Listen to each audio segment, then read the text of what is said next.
Let me give you two questions. They're kind of strange. In a strange way of presenting them, I guarantee you if you try this, it will help you get your way. Let me paint a picture. My wife wanted me to go run in the park with her yesterday.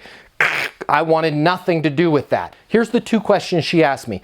Hey Matt, just out of curiosity, on a scale of 1 to 10, how much do you want to go hit the park and do a run with me? I thought I'd be a smart ass and I said, I'm about a 3 on a scale of 1 to 10. Now here's the trick. Here's what she did. A 3? Wow.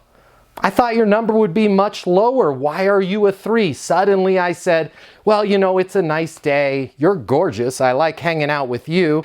By simply embracing the number I gave her and then saying, wow, I thought it would be lower, she allowed me to articulate the reasons I wanted to run with her. Suddenly, I started to enforce the reasons why I wanted to do something. I want you to try this. Listen to it again.